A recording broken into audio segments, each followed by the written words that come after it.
Look at how, with my new translations and my new original compositions, there's little of the world left for me to fill. Look at my newspapers and monthly journals. The elderly and children, young men and young women are wise. They are writers. In a word, I am enlightenment, and my people and times are enlightened through me, through my easy, sweet, and perfected nature and texts. From now on, Armenians will gaze upon you like they gaze upon ancestral ruins. They respect your foundations, but only as the old stones of a temple of writing, now an unnecessary and unsuitable structure. Created by the Creator, I am pristine and perfected. Wherever I am one and the same. But you, it's as if you were stitched together from the fur of 1,000 foxes, each piece different, each shape unsuitable. In every land, in every region, in every village and city, you babble differently. Your newspapers and monthly journals, your new original compositions and translations, yes, they're like foam on water, like powerless ants, like gnats. They cannot compare with me. You set my limits and grave as the church, but the church is the master of the world. It's loftier than your civic life.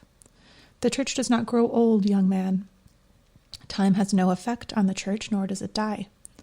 Therefore, I am immortal and exalted within it. You are listening to Hajduk Talks, the official podcast of the AYF West. I'm Mkhitaryan, and we're just a couple of Armenians talking in the world.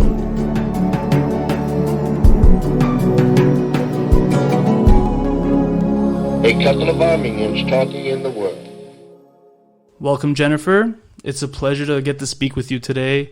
You are currently teaching elementary Western Armenian at Rutgers University, and you're currently working towards your doctorate in the Department of Near Eastern Languages and Cultures at UCLA.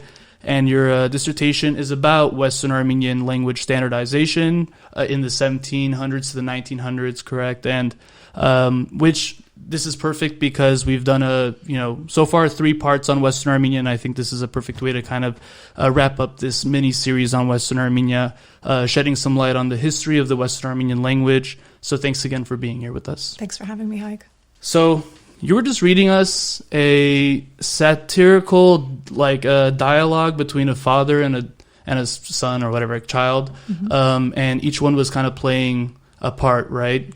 Could you break it, explain a little bit about what that just was? Sure. So what I read was just 2 exchanges from an article. It's probably about 8 pages long. It was published in 1862 by a very young clergyman who later becomes quite a famous priest, ethnographer, writer, Karakin Servanstians. Okay. So this is when he's still relatively young in 1862, and he pens this exchange between a personified classical Armenian and a personified modern Armenian. And this is almost at the height of the debate that we'll get into later. Right. No, so that's interesting. Standardization already 1862, already in it, So when I, thought about this subject beforehand, I wasn't sure where to really place it on the timeline. So we'll definitely get into it more, but I did want to quickly, talk about your background a little bit. This is very, usually like with your dissertations, they tend to focus on a certain part of Armenian history, and you're not a linguist, you're a language historian. Is that a right way of saying it? Kind of, yeah? I would say so. Yeah. So, how did you become first, interested in this subject, Western Armenian, or even standardization, Armenian history? Standardization came later. So I first got into the topic that became my dissertation through translation. So I started studying Armenian when I was an undergrad, and I did some translation as part of my BA thesis and sort of continued it after graduation and through my master's. And all while I was translating, usually 19th century, sometimes early 20th century writing, I had a lot of questions about the type of language that I was seeing. It varied so dramatically from when I was translating a text in the 1880s to just 10 years later, 20 years later. The actual language itself was different. Because you didn't learn Armenian growing up, right? You learned it later on in university. I did, yeah. So you're coming at it from kind of like a fresh perspective and analyzing it in that way. and you started seeing that difference, and you're like, what's going on here, you know? And it's because I wasn't a native speaker that I had a lot of questions that maybe somebody who was born into Armenian or born into an Armenian speaking. Right. It's just something, maybe you've heard it here or there, maybe you've read it, and it's just the status quo. But for me, I needed to parse it out for myself. Yeah, because you're coming at it with a academic mindset, and I mean, whenever we were in high school or whenever we're learning French, and you know they're telling us all these grammatical rules and terms for the grammatical rules, I'm like, you know, I have no idea what these mean, because when we learned Armenian as kids or in elementary school, you know, you just kind of already spoke it at home, so you just understood it that way. And so I could kind of see that, where if you're able to come at it with a more analytical thing, you're going to see the differences there and want to know why. Yeah, you're going to see the inconsistencies. Maybe we're just assuming, you know, that's how grandma talks, or that's what I hear at church, and you're just, you know, you're not really more curious about it than what you could be. Some people are, obviously. So, all right. So, you know, you got interested in it. You know, you found an opportunity to really dive deep into this subject. And so your focus is on 1740 essentially to 1910. Yeah. This period of Western Armenian standardization. But to kind of bring everyone up to speed, could you kind of break down the phases of the Armenian language up to this point? Sure. So I should say at the get-go, standardization is a very long process. And when it began in the I don't even want to say it began in the mid-1700s. Yeah. It really had its heyday a century later. But when we're looking retrospectively, we actually see what was the groundwork of something that came later, right, even though those events, people right at the time were absolutely not interested in standardizing any kind of vernacular or spoken language. But to get back to your question about the phases of Armenian, when we look at the history of the language, people ordinarily break it down into three big chunks. So we have classical Armenian, we have Middle Armenian, and then we have Modern Armenian, which from there we have our two standard branches. Right, Eastern and Western. Karapar, which was the classical Armenian, that's what they, you know, you'll hear in church still. They still speak it, the clergymen and the church. Middle Armenian, medieval times, Giligia Armenia, Bagraduni. Would Bagraduni? I guess it would be. Bagraduni is a little bit before. Yeah, a little few hundred years before, but medieval Armenian, when they say like Middle English too or whatever. And then, you know, after the Renaissance, Enlightenment period, we start getting to the modern era language that we know as Armenian. However, I mean, from our talk with Shushan Karapetyan in the first season, you know, she explained it how there really was, you know, not this big divide of Western Eastern. It was very much just every region had its own dialect, and some were more similar to the other geographically maybe. But it wasn't until the standardization that, you know, we created an official Western and Eastern kind of group. Is that correct? Definitely.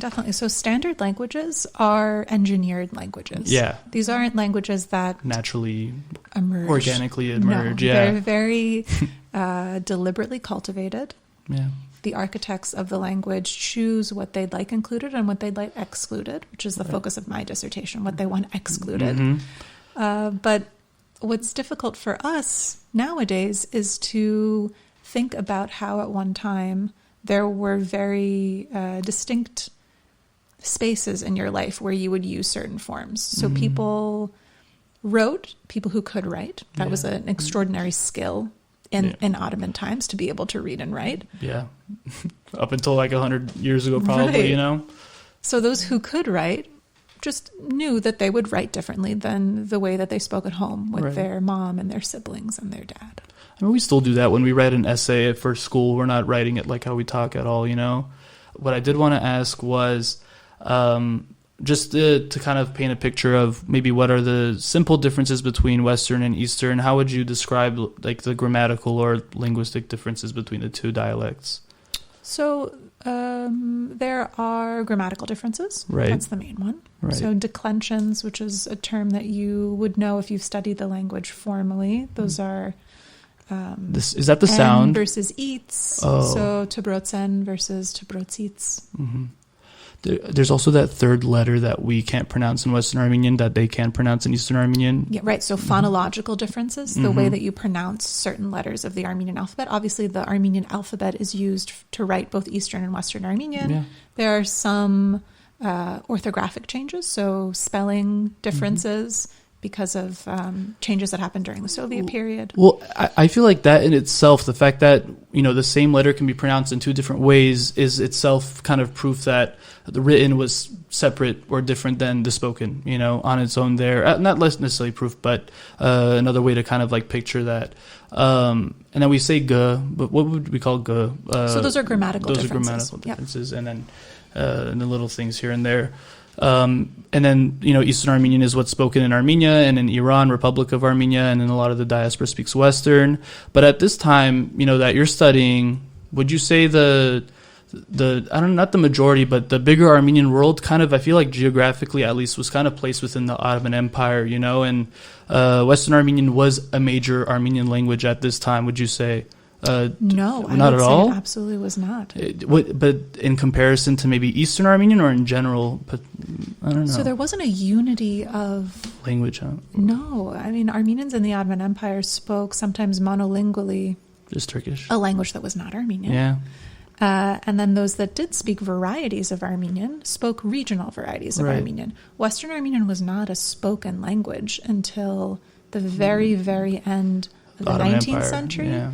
And even then, not universally. So if you were very well educated, if you were from a family that deliberately strove to teach your children what was a very purified form of the language that didn't include very many borrowings from other languages, which was a staple of spoken language at that time, no matter what grammatical variety of Armenian you spoke. If you learned, let's say, the Constantinople standard of Western Armenian, and you wanted to go to the nearby village of Armenians and try to communicate with them, you think they'd have a hard time? I don't know. So we see the difficulty that people describe.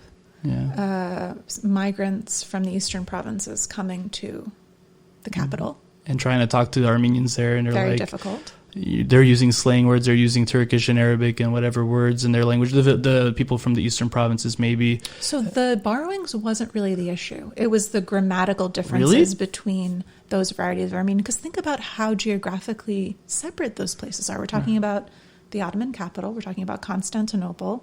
It's and then on the other side. Far away, almost by the Russian border, we have places like Van, places like Gars. Yeah, Garin.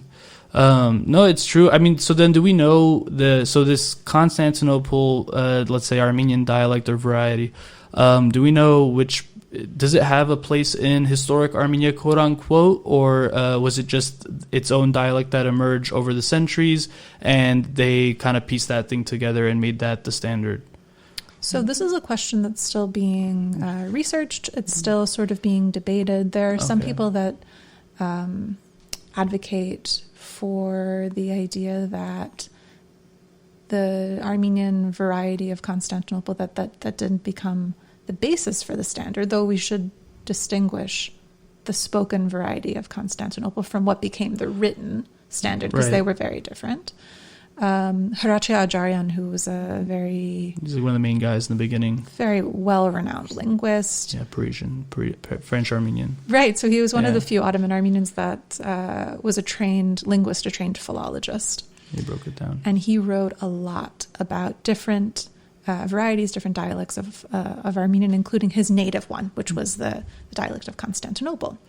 And he, from his research in Nor Nakhichevan, which is up near the Crimea. Rostov-on-Don now, that's what they call it, right. Rostov, yeah. So he saw the starkest parallel between the variety of spoken in Constantinople around the year 1900 and Rostov-on-Don. That's interesting. Yeah, so what you have to do there is dig back into history and try to figure out why would there be such a connection? Well, maybe it was like the merchants, or like just the fact that they were by the water and maybe it was moving around that way. But regardless, that's interesting. And I think it's so like the fact that one kind of dialect just ends up being at the right place at the right time and it becomes the standard for everybody.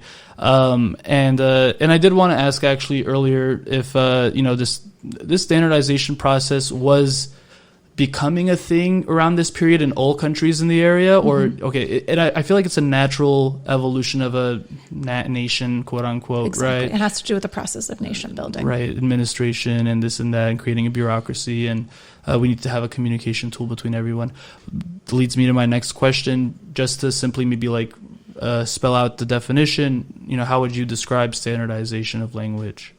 Standardization is like you described, choosing one variety for your people. And then from there, deciding what will be included and what will be excluded. So we have the grammatical basis. Usually around the world, it's the variety of the capital of your country, or the variety of the place that is the most economically booming commercial center, that kind of thing. So like practical, like it's not just like maybe we like this one more than the other, but that this dialect is probably the most practical of them all, because it either helps with communicating with everybody, or it's where the home base is. I know that Parisian became the French standard, right? And all the other dialects of French kind of disappeared over time. Not French, but the languages of that area. No one talks about Occitan and Walloon and all these other small languages that existed in France that kind of disappeared over time because of the standardization process. Before we get into the Armenian example, let's say, and you're saying that, there's a process of kind of deciding what's going to be in this language, what's not. But from what you've researched, what has the common kind of like, again, phases been for something like this? Is it a government comes together, or is it like a intelligentsia? So that's the very interesting part about the Western Armenian case. In other places, like in France or in Italy or in Spain, there are language academies. So there are people that come together, sometimes part of the government, sometimes not. Funded or not, And what they do is they formally decide together what will be included in their dictionary of French, or what will be included in their dictionary of Italian, and then they disseminate that through their national school system. As we know, in Ottoman times, Western Armenian couldn't have been disseminated that way because there wasn't that kind of structure. It was unofficial language people spoke, and so you're saying it was decentralized the way we went about it. Very decentralized, very haphazard. But in the 1700s and early 1800s, mid 1800s, there were very few people involved in this process. A lot of them knew each other. A lot of them were writing either in agreement or disagreement in newspapers. They were responding to what their colleagues had to say. But these were concentrated in intellectual centers like Constantinople, Smyrna, Venice, and Vienna. That makes sense. Just the talking at the coffee shops or whatever, writing to each other in the newspapers.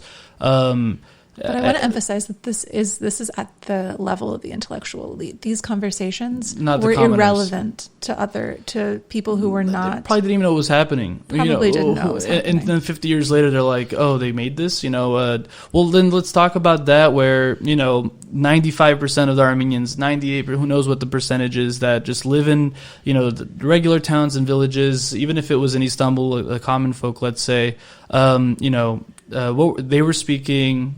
Mostly what? Not a standardized language, just what they learned in the home. Exactly. Right? Exactly. And then if they went to school, they would learn, paradoxically, they would learn classical Armenian in school up until the 1880s or 1890s. So they would learn a form of Armenian that wasn't spoken anymore, but it was the form that was used in church. Well, so if they wanted to write in Armenian, and they didn't know, let's say, speak Karapad fluently, like, would they just kind of guess the letters to what they usually say at the home? You know what I mean? Let's say you wanted to write a letter to a family member in Armenian, but you only learned Karapad in school, and you speak your Parpad at home, your own dialect. Were they just kind of piecing it together, guessing the letters and stuff? You would write in your own dialect if you were writing just a personal letter. But if you were writing for the press, if you were writing for newspapers... Yeah, well, because there's published books in the Ottoman Empire just full on Turkish by Turks, but they would use the Armenian letters, and just phonetically use our letters to communicate as a tool. Those were also written by, so that's called Armeno-Turkish. Yeah, and it was quite a robust had quite a robust literary tradition, especially There's in the a lot of it. There's a lot of it, and there's a variety of different genres. So people would read European novels in Armeno-Turkish. Armenians would translate those novels, Count of Monte Cristo, Armeno-Turkish, Alexandre Dumas' different adventure novels, Three Musketeers. Those were all translated into Armeno-Turkish. Interesting. Well, because what I'm was getting at is like they're just kind of whatever they speak, they're kind of just putting the letters to it, right? They're not kind of doing it based off of if this is the correct spelling for this or this is the grammatical rule. Definitely, it's just the common tongue. Okay, so could you tell us a little bit more about what the common Armenian language kind of sounded like, or you can't even call it maybe Armenian, but the common tongue, let's say. So I'm going to read you a passage that was published in a journal called Pasmaveb, which was published in Venice. It was a Mkhitaryan publication. Mm-hmm. This is the first year of the journal, which continues to this day. It's still published, what year was it? Uninterruptedly until this day. How long ago was it again? This is 1843. It was established. Oh my God. And in the early years, they wrote almost constantly about language. In every issue, there was an article about the importance of speaking Armenian, the challenge of choosing. The Mkhitars, this Mkhitar's journal. So Mkhitar has passed away at this point, sadly. Right. Mkhitar died in 1749. The Mkhitarists or whatever, the Mkhitaryans, yeah. So the journal at this time was a priest called Gabriel Ivazovsky. Ivazian Ivazovsky. Any relation to... his brother. No way. Yeah, the painter? Ivan Ivazovsky was his brother. Damn, what a family. What a family. I know.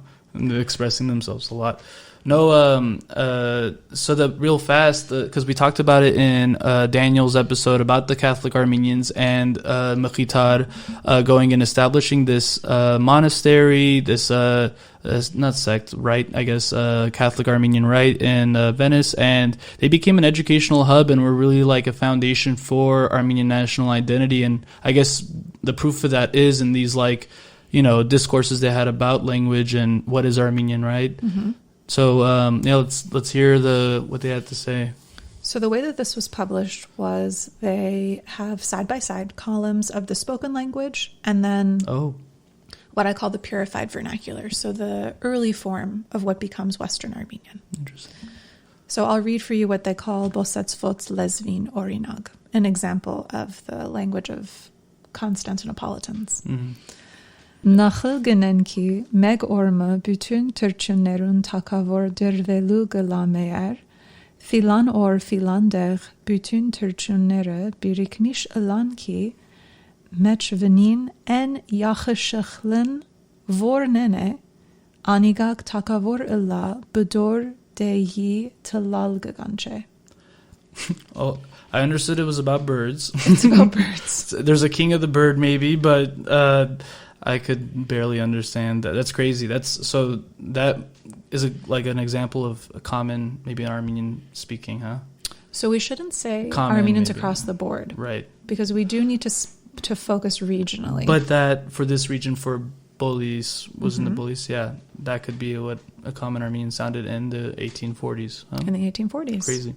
Right, so they were particularly harsh with Armenians from Istanbul. They said that their Armenian was, there's a Mkhitaryan grammarian called Arsen Aydınyan, and he writes a grammar book, but for me, what's the most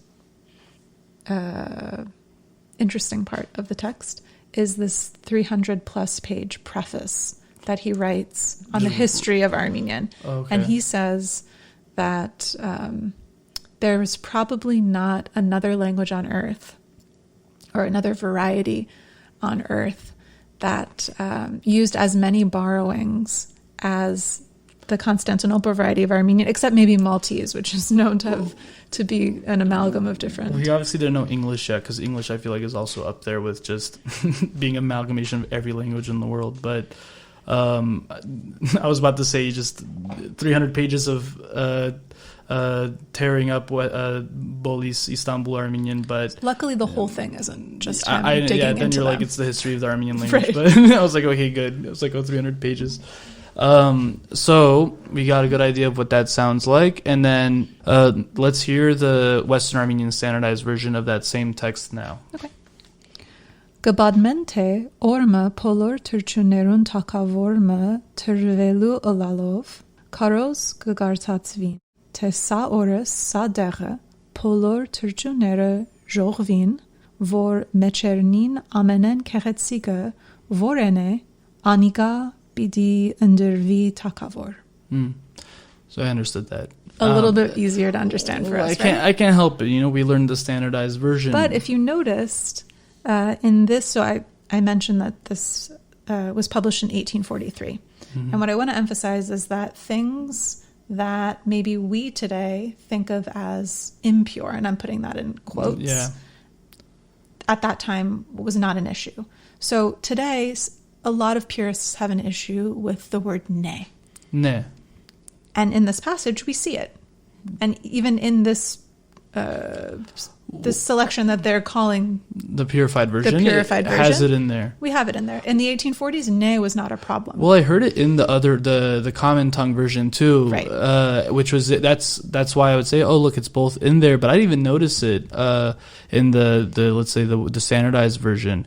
Well, so then how did they go about deciding this in the first place if they were missing things up to this point? What were the rules and who were creating the rules? So that's a great question. Who was creating the rules? Like not the Mkhitaryan, or they played a part in that? No, this is way after them. No, they're still around. Oh, yeah. They're still around in the mid-19th century. They're still around now. Well, they are now, but like they were part of the discourse. Huh? They were part of the... Absolutely. There isn't a rule book for purification. There isn't a rule book for standardization. It's just what that guy thinks. It's kind of what that guy thinks. And if that guy has power, and if that guy thinks a certain thing is impure, then that is going to be rejected. The unfortunate part about ne is that people think it's Turkish, and at that time, people thought it was Turkish. People probably still think it is. People probably still think it is. People stigmatize it as if it is. But ne is found in Middle Armenian. Yeah. Ne is found in a variety of Armenian that predates any contact with Turkish. Interesting. But this is a great example of how sort of arbitrary some things... Right. Off perception, or like an instinct or an emotion. That's sort of what guides. Fact, yeah, this isn't a scientific... Right. Very rigorously peer-reviewed kind of process. And it's kind of concerning that, that's the process is something that's not so it's funny that the standardized process isn't that standardized.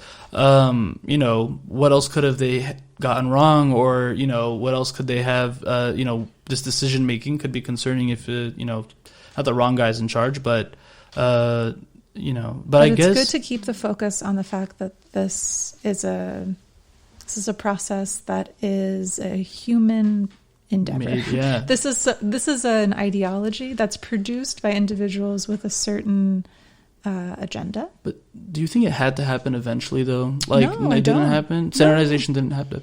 So standardization likely would have happened still. But the way they went about it could have been different still. It could have been more inclusive, more flexible, more redefining what maybe Armenian language could have been, Definitely. There's no reason why. Interesting. But then, this spoken version that I read couldn't have been what became the standard variety. Well, look, I get now that, especially after genocide, after exile, after everything, we're not even in the homeland anymore. There's definitely an instinctual, emotional thing going on with Turkish or with Turkey. Mm-hmm. But, and I'm sure it's always been kind of a second-class oppressive kind of, let's say, situation for most Armenians. You're still the conquered at the end of the day. It's not your identity that's on the top billboard. But, was there a kind of this, was there this animosity towards our Turkishness even earlier on, 1800s? So in the 1700s, there's no sort of xenophobia. There's no targeting of Turkish specifically. But there is a desire to polish the language and to what they call refine it. But that's not driven by the same ideology that we see in the 19th century. Because nationalism wasn't really even that much of a thing up to this point. Maybe it was slowly kind of becoming a thing. But national identity wasn't as clear cut as it is now, or later in the 1800s. So it makes Right. sense. Who was a Turk? Who was an Armenian? It wasn't so clear cut. Maybe it was religious, at the end of the day. With language, what the Mkhitaryan's unknowingly did by writing some of the first texts that we have in this vernacular form based on the variety of Constantinople is unfortunately what led to their undoing. The Mkhitaryan order, their main project was to cultivate the use of classical Armenian, to spread knowledge of it through their schools, through their publications. They're known for producing these tomes, these huge dictionaries. So they're trying to bring back classical Armenian. They're trying to bring back classical Armenian. But in doing so... But what they do is that they take this spoken version, and what they do is they put in the classical equivalents of some of the borrowings used. And that becomes the basis for what happens later on in the 19th century, when cultural nationalism begins to gain momentum, and the Mkhitaryan's work that predated nationalism suddenly takes on a new meaning. And that's where we see some of the direct animosity towards Turkish and Armenian. But I want to emphasize here that at this time, there was no call to stop speaking Turkish. A lot of Armenians, especially in the capital, were bilingual in Turkish, if not monolingual in Turkish. Yeah, the langue de commune, whatever. It was a common language. It was, and I always tell myself it's how we speak English today in America. I mean, it's the government language. You're going to speak it. It's fine. Yeah. And at that time, again, sure, it's not, utopia, but it wasn't the same feeling we have now, or in the late 1800s, dealing with the digressing, it's a different Ottoman situation Empire. altogether. Yeah, it was a different time. Yeah. It could have even been, I always kind of think about that 16th, 17th century Ottoman Empire could have been kind of like Armenian heyday too. Things were good, business was good maybe. And so what we read are people saying, speak Turkish in your business. It's going to lead to prosperity for Armenians. But that's with the caveat that Armenian needs to be in every Armenian's repertoire. This is the first time that we're hearing about the importance of the Armenian language for a kind of Armenian identity. Before, identity was based, from what we know, was based more on religious belonging than language use. Yeah. What was the kind of the feedback, or I guess we can kind of start with it moved where next? So the Mkhitaryists were kind of producing these early works based off of early standardization, would you call it? Was there... So there was no hope, there was no drive to standardize. What they were really trying to do was to introduce, especially children, to reading, which was new to them, to read the written word, and they were trying to lead them gradually to classical Armenian. And that's why we see so many of these replacements in the texts of Turkish words. Was their motivation religious purely, you think? Or what was the motivation to make it more accessible, or, bring, reading to, the greater Armenian population? What was the goal there? So there was definitely an aspect of evangelism. Yeah. So these were Catholic Armenians. They wanted to increase their numbers. But what's interesting about the Mkhitaryan orders, there's also that Armenian element. There are Armenian Catholics at this time that belong to the Latin Rite. Right. They pledge their allegiance to the Pope completely to the Pope. And many of them, and this is why Catholic Armenian history is so interesting, many of them deliberately distance themselves from Armenian as a way to show their Catholicism. Right. And from the Armenian language, I should say. Well, we saw that, we talked about it again in Daniel's episode, where if you were part of the or if you came off Catholic, if you were identified as a Catholic Armenian, you would be referred to as a Frank. It was very much based on your identity. And then what was special about the Mkhitaryians, the Mkhitaryists, were that they were like, we're Catholic, but we're also very Armenian. And I think that intersection there is what again played a role in them kind of developing the whole national identity of what Armenian is, because they were in this in-between kind of zone. And it's very interesting, and it's crazy that what would we be without this island around Venice today? Because it seems like a lot of it kind of started with them. It's really hard for me. I've thought about this a lot. Yeah. It's really hard for me to imagine what would have happened without their work and without the sort of ideologies that they produced, the discourses around language that they produced, just the sheer industriousness of the monks, the amount that they published is truly remarkable. Well, so I mean, was there anything then, what would you say was wrong with them, or not wrong, but, because obviously, changing the language, standardizing it, changing it up, some people were going to probably be like, why, or I don't understand this, or why are we changing it? But I mean, is there anything inherently wrong with trying to standardize the language, make it more, communicative or more standardized? Well, yeah. I mean, with standardization, and this isn't something that's specific to Armenians, oftentimes we see that spoken languages disappear. Right, the local dialects, 100%. But then if it's going to happen anyway, but it doesn't have to happen. It doesn't necessarily have to happen. Yeah. But what people normally point to is that without a standardized language, it's hard to spread education. It's hard to have modernize, a press. Maybe. Yeah. Right. Well, I keep thinking about the printing press, and maybe this just a technological factor is what kind of drove not just the Mkhitaryan and publications, but also the standardization of the language in the first place. It didn't drive it because the Armenians had the printing press for quite a long time. Yeah, right, 1500s. So what was the next phase of this era of standardization? Who took it on next? We were talking a little bit about how the intellectuals of Istanbul and the intellectuals of Venice and these towns, were they the next holders of this task? Mm-hmm. So the Mkhitaryan definitely don't disappear, but the theater sort of shifts from Venice and Vienna to Constantinople and Smyrna, which is modern-day Izmir. Yeah. So this is about 1840s, 1850s, 1860s. We see more and more laymen. Before, these texts were written mostly by priests, mostly, if not Catholic priests, then apostolic priests. But more and more we see an educated cadre of young men who took this up within the context of a cultural nationalist movement.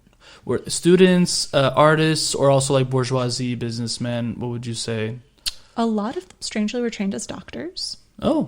A lot of them had gone to France. Maybe they were trained in Mkhitaryan schools in Italy. Mm-hmm. It's true too. And then they returned to the capital, and many of them later became the architects of the Constitution. Yeah. And they were part of those governing bodies. They were thinkers and actors in that way. Mm-hmm. So they wore many hats. They were often writers, they were often teachers, newspaper editors, sometimes all at the same time, translators. And there wasn't one club that came together and said, this is going to be it.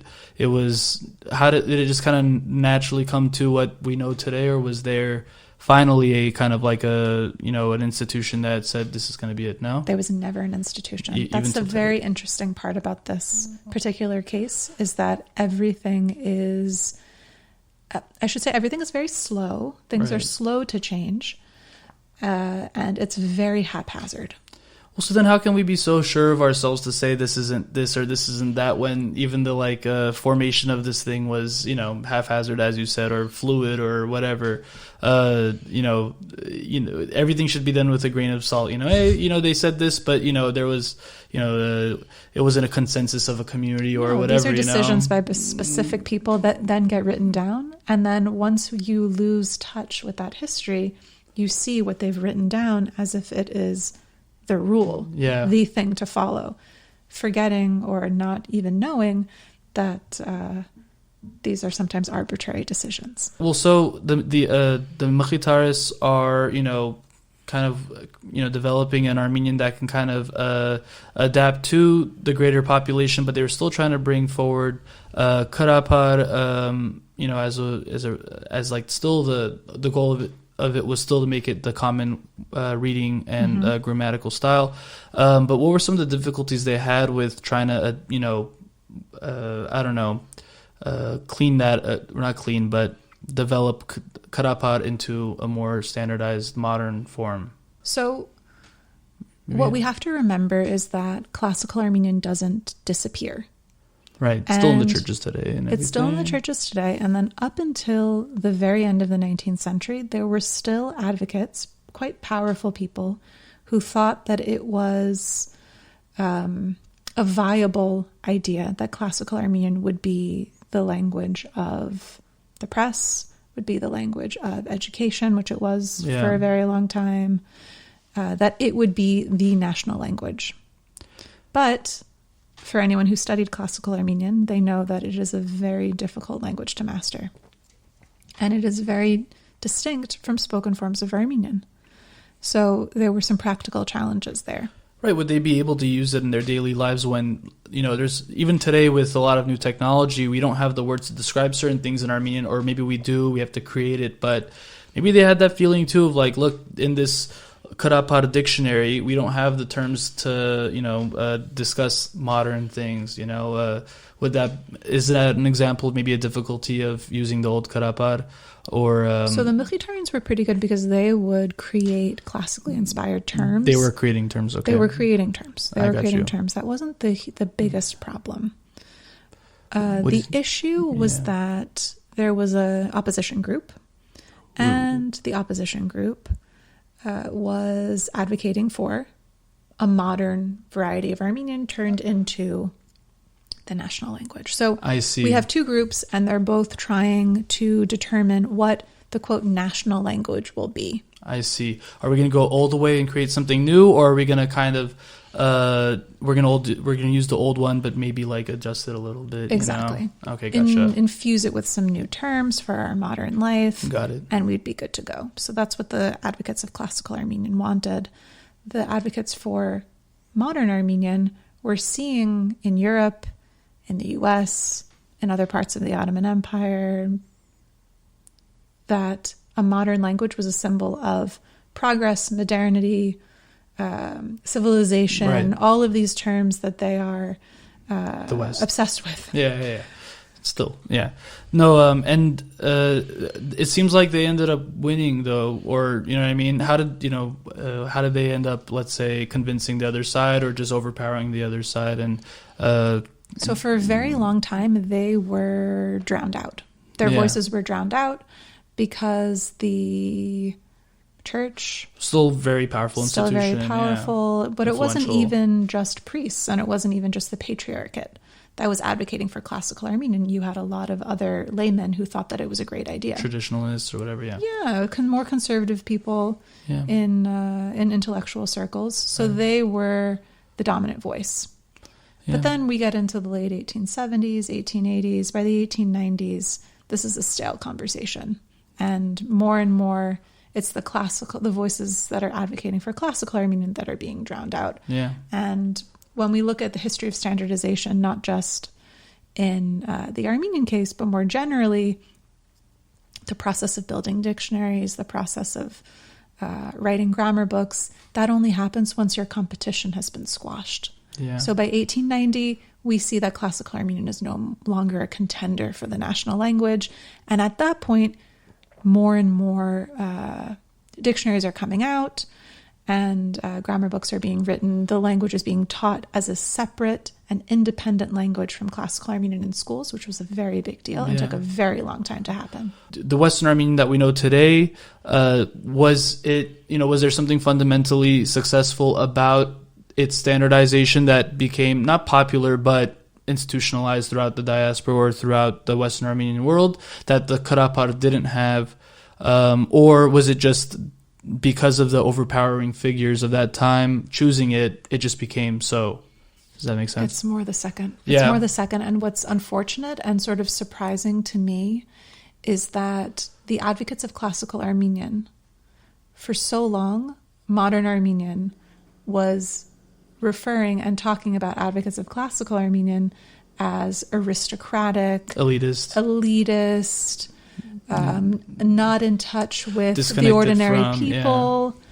And then once it succeeds and once it's squashed the classical opposition, what happens, unfortunately, is that modern Armenian takes that role and It's the bourgeoisie. Well, that's all of history around this time, by the way. Sorry to cut you off, but like the nobility in the church, were being revolutionaried out of their institutions and societies, who maybe were the Karapar in this example, and the middle class bourgeoisie of Paris or whatever took over. We're here for political rights and democracy, but then people end up revolting against them because then they end up becoming their own elitist class of nobility and this and that. So that's exactly what happens. Yeah, no, I kind of see exactly. That's so funny. In the 1890s, the early 1900s, those urban intellectuals that advocated for modern Armenian that then become the elite class when they had once been subordinated. Yeah. And the provincial intellectuals then accuse them of being aristocratic, which they are, being elitist, which they are. I mean, they live in Istanbul. It's a nice city. And they say, well, we need to infuse our standard language with some authentic materials. Mm-hmm. And what they would criticize specifically about the language were all of these Gallicisms, all of these phrases and words that were patterned on French. Oh. And they say, which we have a lot of in Armenian. I don't know if that's just a word, but I always think about le pomme de terre. Never mind. No, that's the kind of thing that they're talking about. Yeah. And we see it with literary Armenian too. So when we read literature from the 1890s, you see, and if you know French, you see that they're thinking in French and they're writing in Armenian. That was also the international language at that time. Right. And the quick thing that just came to my mind, which is a tangent and random, was, is this when Merci came around to our vernacular or whatever? But it's irrelevant. I don't know about that. Yeah, I know. It was just, I wasn't going to say it, but then I had to say it. So, so this, like, just before the genocide phase is now there's like this new elitist class of, let's say, bourgeoisie intellectuals versus the provincial revolutionaries, let's say, mm-hmm. or men of the people, or etc. But there's a conflict about that it's the standardized Western Armenian of the people in the city, of the intellectuals, is still not common enough for the people. They think that it's not Armenian enough. Oh, so that's their critique. Interesting. And the way that they propose to Armenize it is by infusing into the standard language elements from Europe. No. The provincial intellectuals are saying we need to take elements from our spoken languages. I see. And include them in the dictionaries of Western Armenian. So it'd be like phrases that we use in Armenian that probably would have been not considered, or is it more specifically grammar and vocab? So what's interesting is these intellectuals from the provinces are not too concerned with the grammar. They say that we've been using a form that's grammatically based on the Constantinople variety. Mm-hmm. We're not seeking to change the rules any that grammar. Way. Yeah. But what we can change easily are the words that we're using and the words that we're putting in our dictionary. Interesting. So this wasn't wildly successful. What we see is that very specific terms having to do with minerals and botany, and sometimes food words, agricultural terms. These are the new additions. These are the new additions. But those are words that never existed in the Constantinople variety of Armenian. So it's not as if they were not as if they were replacing anything. They were just being added. Well, so was Kednachan sort of an example of that? Like, it's a field, it's a food word. I mean, I'm trying to think of some other examples of what that could be. Would you happen to know any? Yeah, so there's one, lolig. Lolig. I have to say about lolig, actually, it's so interesting that the rest of the world uses a variation of tomato, which is an Aztec word. I love it. Mm-hmm. Talhatl, or something like that. Nalhatl. But we have a unique word for it, which I think is, well, I kind of like that. I was like, oh, look how unique we are. But that is so funny. Yeah, we do have a unique word for that. Any other ones that we would know of? None that come to mind. Again, they're very obscure, most of them. Yeah. Was it okay, we have these new standardized versions, they're trying to incorporate it more into society, but, do we see through, the history that it did have a positive effect or a negative effect in terms of it becoming a tool for the Armenian population? Did the goal essentially reach its goal for standardizing? If the goal was to have a single version of Armenian that everybody in the Ottoman Empire used, then it didn't succeed. Right. Why? Because there was still dialect, or because not everyone bought into it immediately, or... Well, because not everybody had access to or it. capacity to learn it. And right. There were a lot of fundamental infrastructural deficiencies. Again, it was being done decentralized, not through a government institution. So, and even in government institutions, sometimes it's hard to reach far corners of your empire. The isolated mountaintops where all the Armenians lived in the first place. Right. And if you can't read at all, first you have... Maybe it's a little bit easier to teach children. You can establish a school, but that requires money and it requires teachers. And these are things that not all villages had at a certain time. I see. So they're like you're doing a project without even the capacity to even like really implement the whole thing. And it's going to kind of confusion there then you're establishing in your society, you know. So in certain pockets it was successful. Yeah. In urban pockets. But that's not to say in all of the city. There's a class dimension to this too. Yeah. But well, so then do you say then like maybe that's all it is at the end of the day? There's always going to be this kind of elitist purist like kind of mentality with not just language. It could be with like, you know, classical music, you know, this is the sophisticated music, this is the sophisticated way you eat food, whatever it is. Is it just a byproduct of that, of like, you know, richer or whatever powerful people, you know, thinking what they're doing is the most correct, and then just, you know, dictating and discriminating against those that don't do it, like the people below the social economic classes below them are just doing it wrong because they're poor at the end of the day, or they're not as classy. It could just be a byproduct of that, huh? I don't know. So in the Ottoman period, even up to the genocide, there was an acknowledgement that people would speak differently outside the capital. So they weren't trying to get rid of the dialects. That wasn't the goal, even though in other cultural contexts, sometimes that is the goal. So in France, there was an active campaign against dialects, trying to eradicate them. We don't see that in Western Armenian history. I think it's because you wouldn't be educated in your dialect. You wouldn't learn math. You wouldn't learn whatever, anything. History, whatever, yeah. Right. So if you were to become educated, you would have a sort of what they call diglossia. At school, you would speak one language or one variety of Armenian, and at home, you would speak another. Yeah. I bet that got, you know, kind of difficult for some people. And so after, so you were saying it wasn't successful within the Ottoman Empire. It was too decentralized. The institutions weren't there.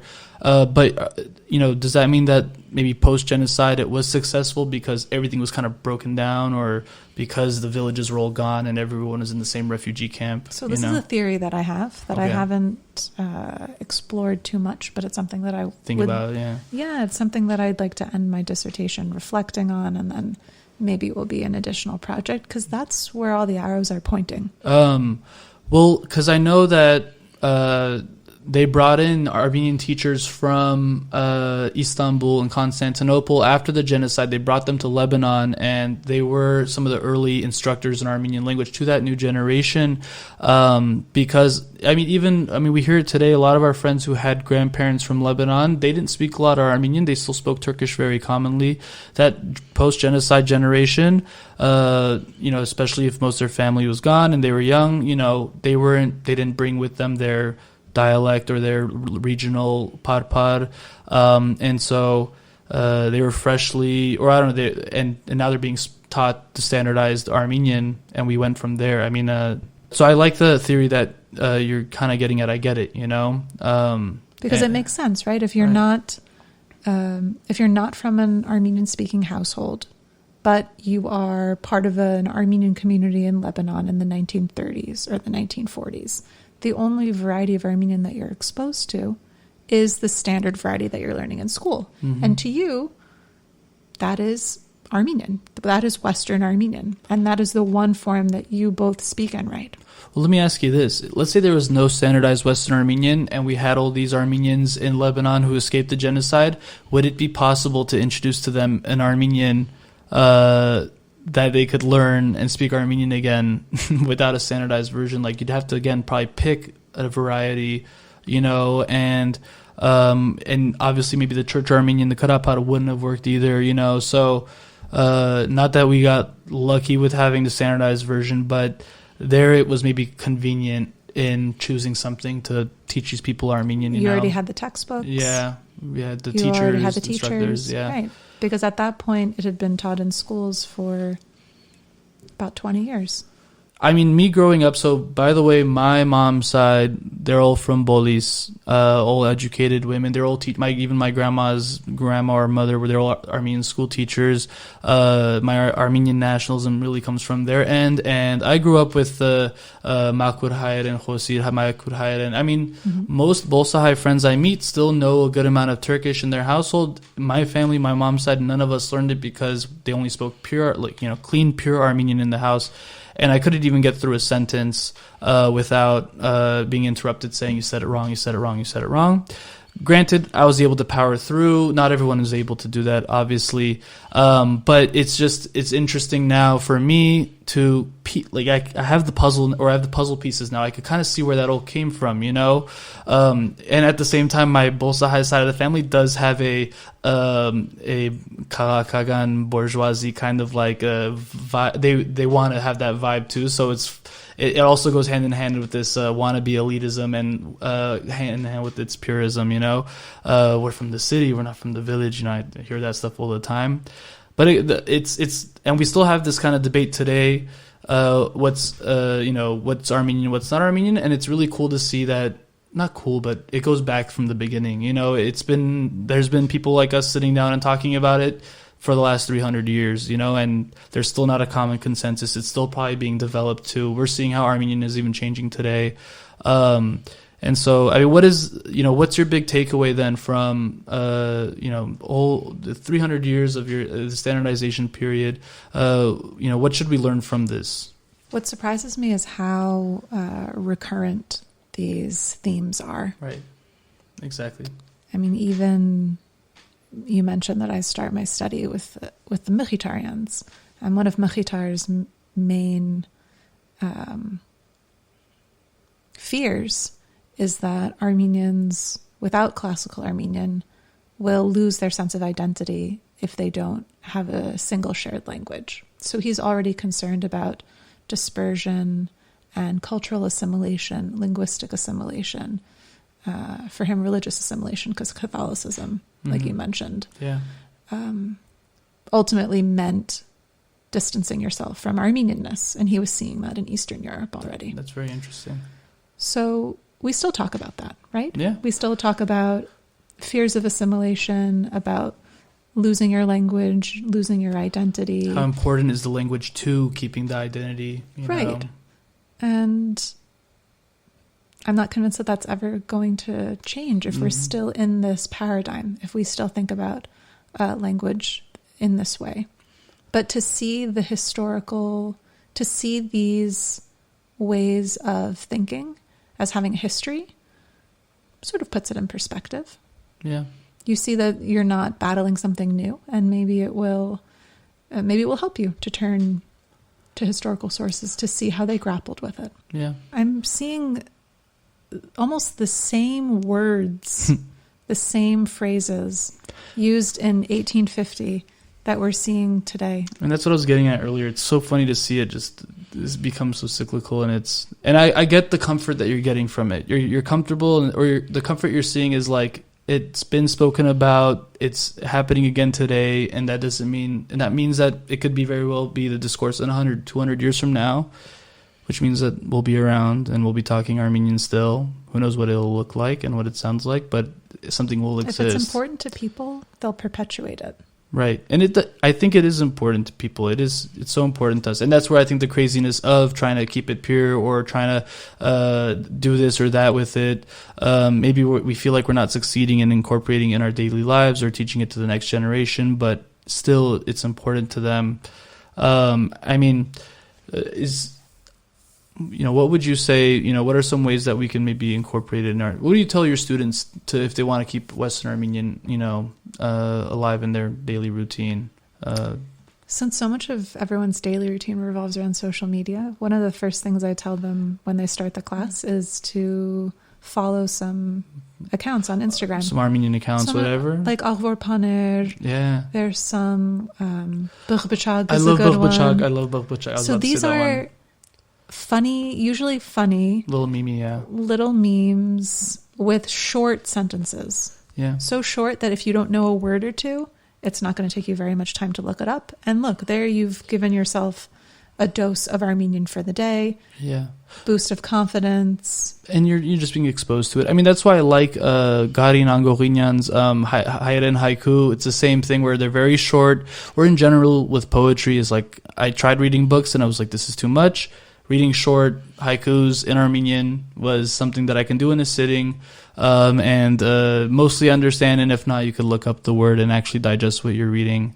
And right, so it's another thing to tell somebody to sit and read a newspaper article. I mean, that kind of language is much more difficult if you're not used to it. Mm-hmm. This isn't to say that you shouldn't, if this is something that's important to you and you want to increase your exposure to that kind of language, that you shouldn't do. Absolutely, if that is a goal of yours, you can work towards it. But it doesn't need to be your first stop. You can start with haikus. You could start with Instagram posts. Pages, yeah. You don't need to start with an article in Hayrenik. Jennifer, thank you so much for being here with us today. This was so great. And I have a lot more questions, but we'll save it for when we can buy your book and read it. Any idea when that might be coming out? When will you be finishing your studies? Do you know, your doctorate? I'll be finishing the dissertation this time next year. Oh, nice. But it usually takes a while for it to be turned into a book. All right. Near future, we'll Near say. future. Yeah, sounds good. Looking forward to it and keep up the great work. Thank you so much, Jennifer. Thank you, Haig. You are listening to Hajduk Talks, the official podcast of the AYF West. I'm Haig Mkhitaryan, and we're just a couple of Armenians talking in the world.